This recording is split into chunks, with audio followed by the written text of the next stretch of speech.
നമസ്കാരം.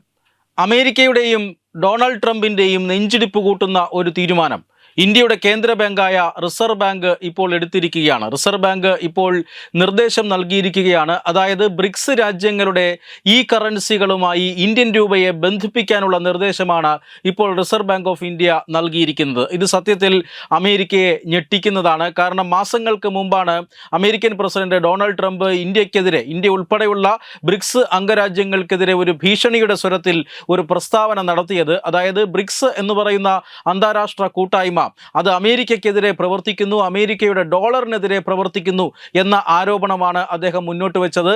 ഇങ്ങനെ ഡോളറിനെ അസ്ഥിരപ്പെടുത്തുന്ന രീതിയിലുള്ള പ്രവർത്തനം നടത്തിയാൽ ബ്രിക്സ് അംഗരാജ്യങ്ങൾക്കെതിരെ നടപടിയെടുക്കേണ്ടി വരും, അവർക്കെതിരെ പ്രത്യേക താരിഫ് ചുമത്തേണ്ടി വരും എന്നതടക്കമുള്ള, അല്ലെങ്കിൽ അവർക്കെതിരെ ഉപരോധം ഏർപ്പെടുത്തേണ്ടി വരും എന്ന ഒരു ആരോപണമാണ്, അല്ലെങ്കിൽ അങ്ങനെ ഒരു മുന്നറിയിപ്പാണ് മാസങ്ങൾക്ക് മുമ്പ് ഡൊണാൾഡ് ട്രംപ് നടത്തിയത്. സത്യത്തിൽ ബ്രിക്സ് അംഗരാജ്യങ്ങൾ അവർ തമ്മിലുള്ള വ്യാപാര ബന്ധം വികസിപ്പിക്കുന്നതിന് വേണ്ടി, അല്ലെങ്കിൽ ഇവർ തമ്മിലുള്ള വ്യാപാര ഇടപാടുകൾ നടത്തുന്നതിന് വേണ്ടി ഒരു കോമൺ കറൻസി, അതായത് ഇവർക്ക് എല്ലാവർക്കും പൊതുവായ ഒരു കറൻസി, നാണയം, അത് രൂപീകരിക്കാൻ പോകുന്നു എന്ന് ലോകത്തെ അറിയിച്ചത് ഡൊണാൾഡ് ട്രംപാണ്. പക്ഷേ ഇന്ത്യ അടക്കമുള്ള രാജ്യങ്ങൾ അന്ന് ഇതിനെതിരെ വലിയ പ്രതികരണമൊന്നും നടത്തിയില്ല. മാത്രമല്ല, ഡോളറിനെതിരെ ഞങ്ങളൊന്നും ചെയ്യുന്നില്ല, ബ്രിക്സ് അംഗരാജ്യങ്ങൾ അത്തരത്തിലൊരു പൊതു നാണയം വികസിപ്പിക്കുന്ന ഘട്ടത്തിലേക്കൊന്നും എത്തിയിട്ടില്ല എന്ന് പ്രതികരിച്ചിരുന്നു. വിവിധ ബ്രിക്സ് രാജ്യങ്ങളൊക്കെ പ്രതികരിച്ചിരുന്നു. ഇപ്പോഴിതാ റിസർവ് ബാങ്ക് ഓഫ് ഇന്ത്യയാണ് ആ രീതിയിൽ ആദ്യ ചുവട് വയ്ക്കുന്നത്. അതായത് ബ്രിക്സ് അംഗരാജ്യങ്ങളായിട്ടുള്ള രാജ്യങ്ങളുടെ ഈ റുപ്പികൾ അല്ലെങ്കിൽ ഈ കറൻസികൾ തമ്മിലുള്ള, അത്തരത്തിൽ ഈ രാജ്യങ്ങൾ തമ്മിലുള്ള വ്യാപാര ബന്ധം, അതുമായി ബന്ധപ്പെട്ട പേയ്മെൻറ്റുകൾ നടത്താനുള്ള സൗകര്യം ഒരുക്കാനാണ് ഇപ്പോൾ RBI നിർദ്ദേശം നൽകിയിരിക്കുന്നത്. അതായത് ഇന്ത്യയുടെ ഡിജിറ്റൽ കറൻസി ഈ റുപ്പിയാണ്, റഷ്യയുടേത് ഈ റൂബിളാണ്, ചൈനയുടേത് ഈ CNY ആണ്, അതോടൊപ്പം തന്നെ ബ്രസീലിൻ്റെത് ഡ്രക്സ് ആണ്. ഡ്രക്സ് എന്ന പേരിലാണ് ബ്രസീലിൻ്റെ ഈ കറൻസി ഉള്ളത്. ഇപ്പോൾ ദക്ഷിണാഫ്രിക്ക, മറ്റൊരു അംഗരാജ്യമായ ദക്ഷിണാഫ്രിക്കയ്ക്ക് നിലവിൽ ഈ കറൻസി ഇല്ല. ഈ കറൻസിയെക്കുറിച്ച് ആ രാജ്യം പഠിച്ചു വരികയാണ്. മാത്രമല്ല, ഈ അംഗരാജ്യങ്ങളുടെ എല്ലാം ഈ കറൻസികൾ ഇപ്പോൾ പ്രാഥമിക ഘട്ടത്തിലുമാണ്. അവർ ഇതുമായി ബന്ധപ്പെട്ട പരീക്ഷണങ്ങളൊക്കെ നടത്തി വരുന്ന സാഹചര്യമേ ഉള്ളൂ. അതായത് Brazil, Russia, India, China, south Africa, ദക്ഷിണാഫ്രിക്ക എന്നീ രാജ്യങ്ങളാണ് ഇപ്പോൾ ബ്രിക്സ് എന്നീ രാജ്യങ്ങളുടെ കൂട്ടായ്മയായിട്ടാണ് ബ്രിക്സ് ആരംഭിച്ചത്. എന്നാൽ നിലവിൽ ഇപ്പോൾ 10-ലധികം അംഗരാജ്യങ്ങൾ ഈ ബ്രിക്സിനുണ്ട്. ഈ ഒരു കൂട്ടായ്മ ആരംഭിച്ചതിന് ശേഷം കൂടുതൽ രാജ്യങ്ങൾ ഈ കൂട്ടായ്മയിലേക്ക് വരാൻ താല്പര്യപ്പെടുന്നുണ്ട്. ആ രീതിയിൽ ഈജിപ്റ്റ്, എത്യോപ്യ, ഇറാൻ, അതുപോലെ തന്നെ UAE, ഇന്തോനേഷ്യ തുടങ്ങിയ രാജ്യങ്ങൾ ഇതിനോടകം തന്നെ ഈ മുന്നണിയിലേക്ക് വന്നു കഴിഞ്ഞിരിക്കുന്നു. ഇനിയും അധികം രാജ്യങ്ങൾ ബ്രിക്സിൽ അംഗത്വത്തിനായി അപേക്ഷ സമർപ്പിച്ച് കാത്തിരിക്കുന്ന ഒരു സാഹചര്യം കൂടിയുണ്ട്. ഇതാണ് അമേരിക്കയെ സത്യത്തിൽ ഭയപ്പെടുത്തുന്നത്. ബ്രിക്സ് എന്ന് പറയുന്ന കൂട്ടായ്മ വളർന്നാൽ അത് പാശ്ചാത്യ ലോകത്തിനും അമേരിക്കയ്ക്കും ഒരു വലിയ ഭീഷണിയാകും എന്ന് അമേരിക്ക കണക്ക് കൂട്ടുന്നുണ്ട്. പ്രത്യേകിച്ചും അമേരിക്കയുടെ നാണയമായ ഡോളറിന് അതൊരു വലിയ ഭീഷണിയാകുമെന്ന് അവർ കണക്ക് കൂട്ടുന്നുണ്ട്. അതിന് ചില കാരണങ്ങളുണ്ട്. കാരണം ഈ ബ്രിക്സ് എന്ന അന്താരാഷ്ട്ര കൂട്ടായ്മയുടെ പ്രസക്തിയാണ്. അതായത് ലോക ജനസംഖ്യയുടെ 46% ഈ ബ്രിക്സിനകത്തുണ്ട് എന്നുള്ളതാണ്. അതോടൊപ്പം തന്നെ ഗ്ലോബൽ GDPയുടെ, ആഗോള GDPയുടെ 36% ബ്രിക്സ് ആണ് കൈകാര്യം ചെയ്യുന്നത്. മാത്രമല്ല, ഇത് വളരെ നിശബ്ദമായി ഈ രംഗത്തൊരു വിപ്ലവം തന്നെ സൃഷ്ടിച്ചിരിക്കുകയാണ്.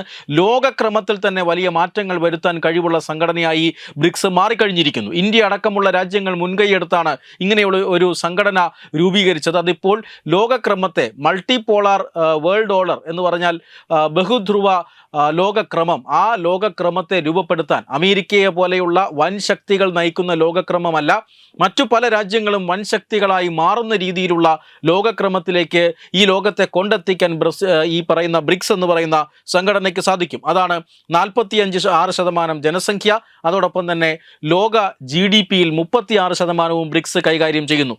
മാത്രമല്ല, ഈ ബ്രിക്സ് അംഗരാജ്യങ്ങൾ വളരെ നിർണായകമായ ചില തീരുമാനങ്ങൾ കഴിഞ്ഞ വർഷങ്ങളിൽ എടുത്തിട്ടുണ്ട്. അത് NDB, ന്യൂ ഡെവലപ്മെൻറ്റ് ബാങ്ക് എന്ന് പറയുന്ന ഒരു ധനകാര്യ സ്ഥാപനം സ്ഥാപിച്ചു എന്നുള്ളതാണ്. ഈ ധനകാര്യ സ്ഥാപനം എന്ന് പറഞ്ഞാൽ ഈ പറയുന്ന രാജ്യങ്ങളെല്ലാം പാശ്ചാത്യർക്ക് മുൻതൂക്കം നൽകുന്ന ധനകാര്യ സ്ഥാപനങ്ങളായ വേൾഡ് ബാങ്ക്, IMF ഇങ്ങനെയുള്ള ധനകാര്യ സ്ഥാപനങ്ങളെയാണ് നേരത്തെ ആശ്രയിച്ചിരുന്നതെങ്കിൽ ഇപ്പോൾ ബ്രിക്സ് അംഗരാജ്യങ്ങൾ മറ്റൊരു ധനകാര്യ സ്ഥാപനത്തിന് രൂപം നൽകിയിരിക്കുന്നു. അതുകൊണ്ട് തന്നെ ഇവർക്ക് അവർക്ക് പാശ്ചാത്യർക്ക് മുൻതൂക്കം നൽകുന്ന ലോകബാങ്കിനെ പോലെയുള്ള ധനകാര്യ സ്ഥാപനങ്ങളെ ആശ്രയിക്കേണ്ട സാഹചര്യമില്ല. അതോടൊപ്പം തന്നെ കണ്ടിജൻസി റിസർവ് അറേഞ്ച്മെന്റ് എന്ന് പറയുന്ന മറ്റൊരു സംവിധാനവും ഏർപ്പെടുത്തിയിട്ടുണ്ട്. ഇത് അംഗരാജ്യങ്ങളെ സംബന്ധിച്ചിടത്തോളം ഇവരെ ശക്തിപ്പെടുത്തുന്ന ഒരു സംവിധാനമാണ്. ഈ രണ്ട് സംവിധാനവുമാണ് ഈ കൂട്ടായ്മകളിലേക്ക് മറ്റു രാജ്യങ്ങളെ ആകർഷിച്ചിട്ടുള്ളത്. മാത്രമല്ല, ബ്രിക്സ് അംഗരാജ്യങ്ങൾ ഒറ്റക്കെട്ടായി നിന്നുകൊണ്ട് തന്നെ മറ്റ് ആഗോള സംഘടനകളായ ഐക്യരാഷ്ട്രസഭ, IMF, അതുപോലെ തന്നെ വേൾഡ് ബാങ്ക് എന്നിവിടങ്ങളിലൊക്കെ ഈ പാശ്ചാത്യരുടെ മേൽക്കോയ്മ അവസാനിപ്പിക്കാനും അവിടെയൊക്കെ കാലാനുസൃതമായ പരിഷ്കരണങ്ങൾ വരുത്താനുമെല്ലാം വലിയ രീതിയിലുള്ള സമ്മർദ്ദം ചെലുത്താനുള്ള സാധ്യതയും ഏറെയാണ്. ഇതൊക്കെ മുൻകൂട്ടി കണ്ടുകൊണ്ടാണ് അമേരിക്കയും അതുപോലെ തന്നെ യൂറോപ്യൻ രാജ്യങ്ങളും പാശ്ചാത്യ രാജ്യങ്ങളും എല്ലാം ഈ ബ്രിക്സ് എന്ന കൂട്ടായ്മയെ എതിർക്കുന്നത്. അമേരിക്ക അവരുടെ ഡോളറിന് ഉയർന്നു വരുന്ന ഭീഷണി അത് മുൻകൂട്ടി കണ്ടുകൊണ്ടാണ് ഈ ബ്രിക്സിനെ തുറന്ന് എതിർക്കുന്നത്. ബ്രിക്സിലെ അംഗരാജ്യങ്ങൾക്ക് ഇന്ത്യക്കും ചൈനയ്ക്കും റഷ്യയ്ക്കും ഒക്കെ എതിരെ കൂടുതൽ ഉപരോധം കൊണ്ടുവരും എന്ന് പ്രഖ്യാപിച്ചതും അതുകൊണ്ടാണ്. ഇപ്പോഴിതാ റിസർവ് ബാങ്ക് നിർദ്ദേശം വന്നിരിക്കുന്നു.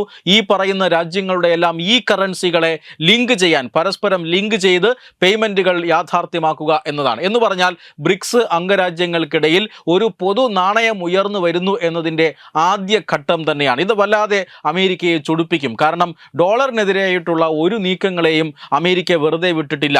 ഏതാനും വർഷങ്ങൾക്ക് മുമ്പ് സദ്ദാം ഹുസൈൻ എന്ന രാഷ്ട്ര തലവൻ ഈ എണ്ണ വിൽപ്പനയ്ക്ക് അല്ലെങ്കിൽ എണ്ണ ഇടപാടുകൾക്ക് ഡോളറിനെ ഉപേക്ഷിച്ചുകൊണ്ട് യൂറോ സ്വീകരിച്ചതാണ് ആ രാഷ്ട്രത്തിനെതിരെയുള്ള അമേരിക്കൻ നീക്കത്തിൻ്റെ കാരണം.